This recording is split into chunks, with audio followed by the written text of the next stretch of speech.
Karibu mtazamaji wa Kamata TV, karibu katika channel yako pendwa ya michezo na burudani. Lakini siku ya leo tutaangalia mchezo ambao wa UEFA Champions League ambao utawakutanisha kati ya Real Madrid dhidi ya Arsenal majira ya saa 4 kamili za usiku pale Santiago Bernabeu. Mchezo wa kwanza Arsenal wakiwa nyumbani waliweza kuibuka kwa mabao 3-0 dhidi ya Real Madrid. Je, leo Madrid ataweza kuibuka kidedea kumpiga Arsenal akiwa pale nyumbani? Lakini tuone, lakini wadau pia wanalipi kulizungumzia mchezo huu wa leo utakao kutanisha Madrid dhidi ya Arsenal majira ya saa 4 kamili usiku, na hii ni hatua ya kufuzu nusu finali. Nani ataibuka? Wadau katika mtaa Malimbe wanalipi la kueleza jijini Mwanza? Hapa wanaeleza mtazamo wao. Kwa majina naitwa Roger Charles, nazungumzia mchezo wa Arsenal na Madrid. Kwa maoni yangu mimi naona mechi itakuwa ngumu. Mechi itakuwa ngumu kwa sababu gani? Kwa sababu Arsenal wako mbele kwa magoli 3 kwa kutokana na ile aggregate walionayo. Kwa hiyo Madrid leo watakuwa na kasi sana kwenye upande wa kushambulia, japokuwa Arsenal tunaamini kabisa mechi ya leo Arsenal anaweza akashinda kwa mchezo wanaocheza. Uwezekano wa kushinda Arsenal ni mkubwa sana. Mechi itakuwa nzuri kutokana na ubora wa timu zote mbili, kwa maana ya Arsenal na Real Madrid, kwa sababu timu zote hizi hapa zina wachezaji ambao wana quality ya kutosha. Kuzungumzia kwa mfano kama Madrid unazungumzia nyota kama Kylian Mbappe, Vinicius Junior, Rodrigo, Valverde. Ni nyota ambao tunajua uwezo wao wakiwa uwanjani. Lakini pia vile upande wa Arsenal na kwenyewe pia ni timu ambayo ina wachezaji ambao wana quality, wana uwezo wa kucompete na timu ya Madrid. Kuzungumzia kwa mfano kama wachezaji walioko Arsenal, labda kama Bukayo Saka, kina Thomas Partey amekuwa na msimu bora sana, amekuwa na kiwango bora sana msimu huu. Wachezaji kama Declan Rice, Martin Odegaard. Mechi itakuwa nzuri, lakini ukienda kwenye swala la kiufundi sasa, favorite wa mechi mpaka sasa hivi atakuwa ni Arsenal kutokana na ushindi wake aliopata nyumbani wa zile goli 3-0. Kwa hiyo kwenye makatasi Arsenal atakuwa na probability kubwa ya kufuzu kwa sababu alianza vizuri. Kwa maana yeye mpaka sasa hivi ameshaingiza mguu mmoja kwenda nusu finali, lakini hiyo haimaanishi kwamba mechi itakuwa rahisi. Mechi itakuwa nyepesi kwa sababu Madrid ni timu kubwa, na kama tunavyojua Madrid kwenye mashindano ya UEFA, especially kwenye hatua kama hizi hapo za knockout stage, kwa maana finali, wanakuaga ni na uwezo mkubwa sana, wanabadilikaga kabisa total, mpaka wanajiuliza wajue kuwepo kwenye hatua labda kama za group stage.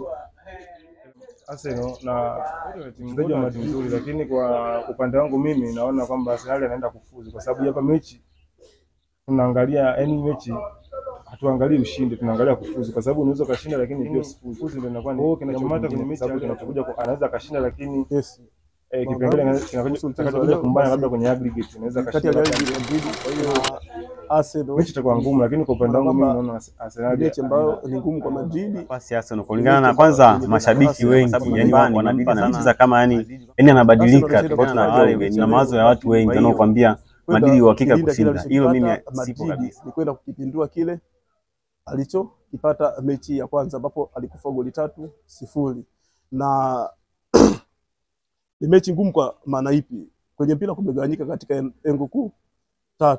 Eneo la kwanza ni concentration area, eneo la pili ni preparation area, eneo la tatu ni finishing area.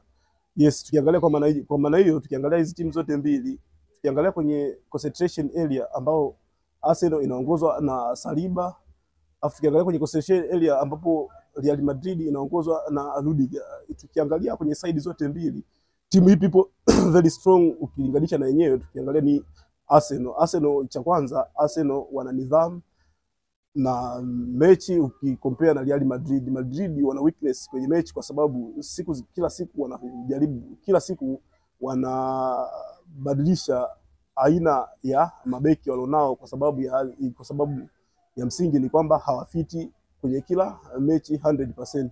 Sasa kwenye mechi ya leo ugumu naenda kuona sehemu gani? Ugumu wa leo naona katikati ya kiwanja ambapo Real Madrid inaenda kumisi Kamavinga, Arsenal inaenda kumisi Thomas Partey ambao ni key player kwenye team. Faida mwenye anaenda kunufaika hapa kidogo but ni anaenda kufaidika hapa ni Real Madrid kwa sababu anaenda kupata ingizo la Ceballos na Tchouameni, ila Arsenal anaenda kumisi hii player wao ambayo ni Thomas Partey. Thomas Partey faida yake akiwa Arsenal huwa analeta balance ya mechi ukifanya comparison na viungo wengine kama Jorginho.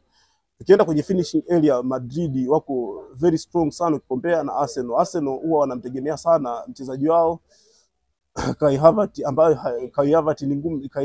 ambayo ukicreate nafasi nyingi sana ni ngumu sana kubadilisha kuwa goli ukilinganisha na timu kama Real Madrid. Real Madrid faida yake ni moja, wana wachezaji ambao wanaweza kucreate nafasi kwenye mechi, mfano kama Vinicius Junior anaweza kuchukua mpira katika mazingira magumu kupeleka kwenye mazingira mepesi, lakini pia Mbappe sifa yake mojawapo anaweza kubadilisha nafasi kuwa goli, Rodri hivyo hivyo. Sasa hii ni mechi fani ambayo inaenda kuwa, yani hii mechi fani ambayo mtu mwenye nidhamu, mtu ambaye anaenda kuwa na nidhamu na mechi ya leo basi anaenda kugaini kitu fulani. Kwa hiyo matokeo yangu mimi ya mwisho ambaye ninachoamini siku ya leo, but naamini Arsenal anaenda kufuzu kutoka kwenye nafasi moja kwenda nafasi nyingine, yani kutoka robo finali kuelekea nusu finali.